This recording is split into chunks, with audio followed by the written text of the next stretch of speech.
आदरणीय व्यासपीठावर उपस्थित गुरुजन वर्ग आणि इथे जमलेले माझ्या बंधू भगिनींनो, आज मी लोकमान्य टिळक यांचे काही 2 शब्द सांगत आहे, ते तुम्ही शांतपणे ऐकावे अशी माझी नम्र विनंती आहे.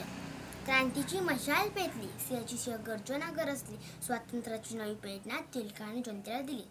भारताचा इतिहास ज्या नावाशी अपूर्ण आहे, आजही ज्यांचे नाव घेतल्या अभिमानाने ऊर भरून येतो असे व्यक्ती म्हणजेच लोकमान्य टिळक. रत्नागिरी जिल्ह्यातील चिखली या गावात 23 जुलै 1856 रोजी एका तेजस्वी सूर्याचा जन्म झाला. त्या तेजस्वी सूर्याने अन्यायाचा अंधार चुडला.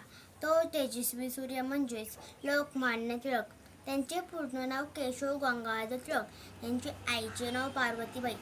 ते भारतीय स्वातंत्र्य चळवळीचे पहिले नेते. त्यांना लहानपणापासून अन्यायाची चीड होती. त्यांच्यावर छत्रपती शिवाजी महाराजांचा विचारांचा प्रभाव होता.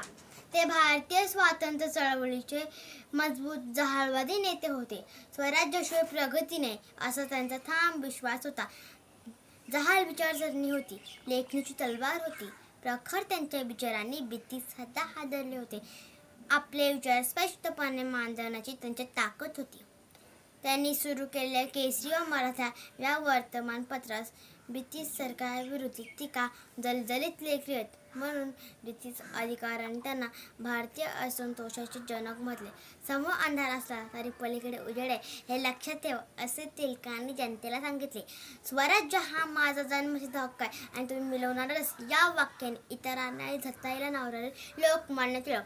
लोकांमध्ये त्यांचे प्रचंड लोकप्रियता आणि प्रभाव होता.